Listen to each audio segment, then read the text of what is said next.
एक विद्यार्थ्यांचं मी असं पाहून ठेवलं की नंबर नाही आहे सगळ्यांना, की 5,000 सोडवले, 10,000 सोडवले. या भागात तर विशेषतः फार आहे की असं नंबरवर पडला जातो, इतके प्रॉब्लेम सोडवले. काय उपयोग नसतो. 1,000 सोडवले म्हणजे 1,000 एका वेळी येतोच असं नाही. ते जर अंडरस्टँडिंगच नसेल तर काही उपयोग नाही.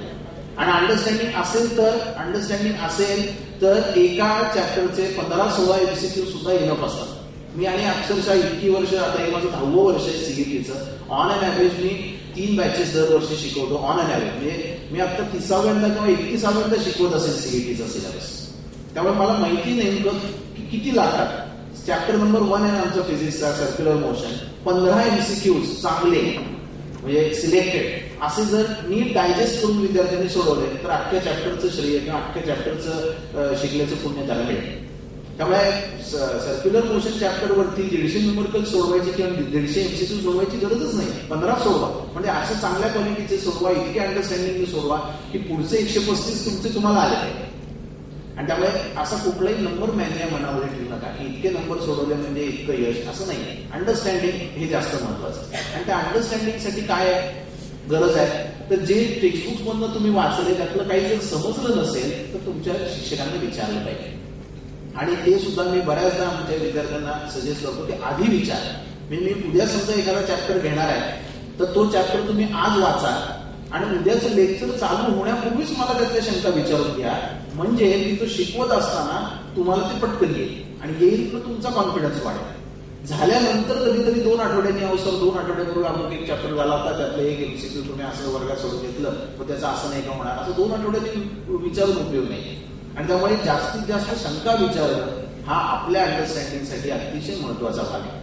या कम्युनिकेशन स्किल्सचा मगाशी उल्लेख केला परिचयामध्ये. त्या कम्युनिकेशन स्किल्सच्या वर्कशॉपमध्ये आम्ही एक सत्र एवढ्या प्रकारे घेतो की इम्पॉर्टन्स ऑफ आस्किंग क्वेश्चन्स. एक तासाचं सत्र आम्ही त्याच्यासाठी घेतो की प्रश्न विचारण्याचं आयुष्यामध्ये अतिशय महत्व आहे. जो जास्तीत जास्त प्रश्न विचारतो त्याचा अंडरस्टँडिंग जास्तीत जास्त असतं, त्याच्या डोळ्यासमोरचं चित्रही जास्तीत जास्त स्पष्ट असतं. आणि त्यामुळे आपण सर्वांनी अशी सवय लावून घेतली पाहिजे की जे समजलं नाहीये ते मी विचारून घेईन आणि विचारून माझंच अंडरस्टँडिंग क्लिअर होईल, माझं जो व्ह्यू आहे ते ब्रॉड आहे. आणि त्यामुळे जास्तीत जास्त प्रश्न विचारून आपण सर्वांनी अंडरस्टँडिंग हे क्लिअर करून घ्यायचं. पुन्हा एकदा फिजिक्सला जो प्रॉब्लेम मॅथ्सवाल्यांना येतो तोच येतो, म्हणजे पाढेपाठ असतात. आणि त्यामुळे 30x3 हे सुद्धा करतात मुलं. असं 30 गुणिले 3, 3, 9, 3, 1. आता याच्यामध्ये वेळ किती गेला मी मोजलं बरं काय. एक मुलगा 30x3 करताना मोजलं, त्याची जवळजवळ 9-10 सेकंद त्याच्यामध्ये गेली 30x3 करण्यात. आता ही 9-10 सेकंद त्याची एकूण त्याला जो उपलब्ध वेळ आहे त्याची वाया गेली. मुळात 54 सेकंद आहे आणि आपण आता 54च गृहीत धरतो. 10 मिनिटं वाढवलेली आहे असं आलंय पेपरमध्ये. पण ती 10 मिनिटं फक्त क्वेश्चन पेपर वाचण्यासाठी देणार आहेत का त्याच्याबरोबर आन्सर पेपर पण देणार आहेत. काहींचं तर म्हणणं आहे की ती डिस्ट्रीब्युशनसाठी दिलेली 10 मिनिटं आहेत, मुलांना प्रत्यक्षात 10 मिनिटं हातात मिळणारच नाही आहेत असं काहींचं म्हणणं आहे. प्रत्यक्षात काय वेळ सांगता येत नाही. आपण गृहीत धरू की 90च मिनिटं आहे. त्यामुळे 52-54 सेकंदात जर आपल्याला न्यूमरिकल सोडवायचं आहे, त्यातली जर आपली 14 ते 17 सेकंद ते न्यूमरिकल वाचण्यातच जाणार आहे, तर 13x3 करण्यात जर तुम्ही 12 सेकंद घालवणार असाल तर देवच तुमचं रक्षण करतो. आणि त्यामुळे पाढेपाठ करणं हे अतिशय गरजेचं आहे. अजूनही वेळ दिलेली नाही. 1 ते 20 पाढेपाठ करायला 36 दिवस पुरेसे. 20 पर्यंतचे पाढेपाठ झाले तरी पुरतात. आणि बाकीचे ज्या मॅथमॅटिकल ॲबिलिटीज आहेत 20 × 0.5 हे असं खाली लिहून करताना पाहतो आम्ही विद्यार्थी. मग तो 20 मग गुणिले 0.5 मग 5 ने गुणतो, मग 0 मग डेसिमल पॉईंट हलवतो. पण multiplied by 0.5 is divided by 2 एवढं जर त्यांनी लक्षात ठेवलं तरी सोपं आहे की 0.5 ने मल्टिप्लाय करायचंय म्हणजे 2 ने डिवाइड करायचंय.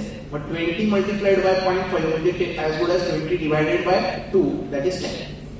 तर अशा मॅथमॅटिकल ट्रिक्स ज्या आहेत किंवा अशा मॅथमॅटिकल ॲबिलिटीज ज्या आहेत त्याही वाढवायला अजून स्कोप आहे. जस्ट आपण एकदा काही स्टँडर्ड रिझल्ट काढून पाहायचे की काय आपल्याला लिहिता येऊ शकतं. आता 1.66 लिहिलेलं असतं तर 1.66 असं लिहिलेल्यामुळे जर कॅल्क्युलेशन अवघड जात असेल तर 1.66 4/3 नाही काय सबस्टिट्यूट करता येईल. केलं तर 3 कुठेतरी कॅन्सल होतो आणि कॅल्क्युलेशन सोपं जातं.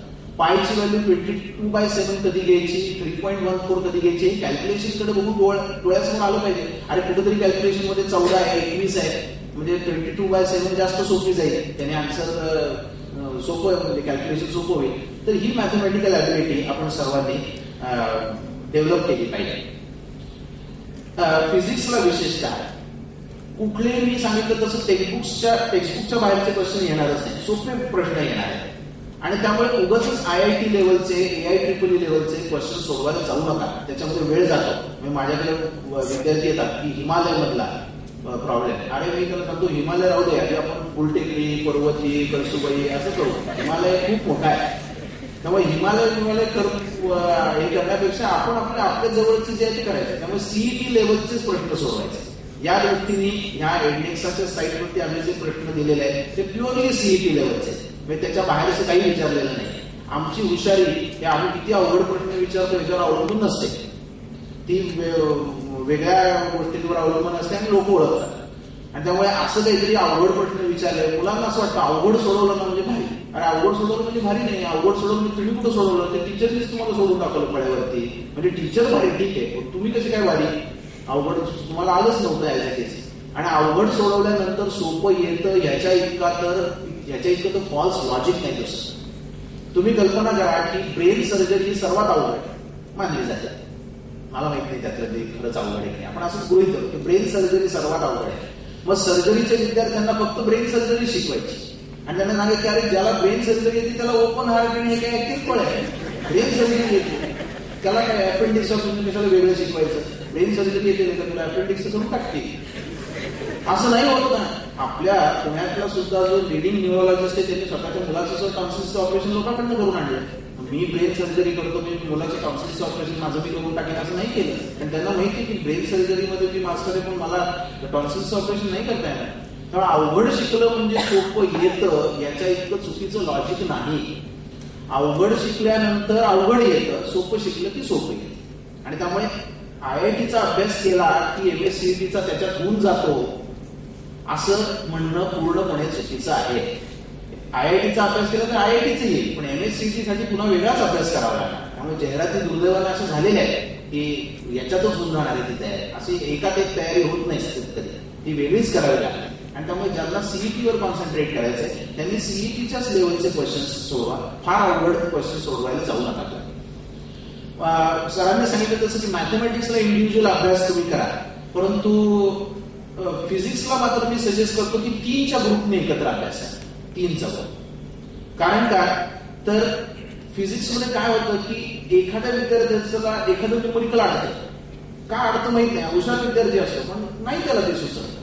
3चा ग्रुप असेल तर त्याच्या बरोबरचा जो विद्यार्थी त्याचा मित्रमैत्रिणी जी आहे बसलेली अभ्यासाला त्याला ते नेमकं पटकन सुचतं आणि मग तो पटकन सांगतो की अरे हे असं करायचं, मग याचा वेळ वाचतो.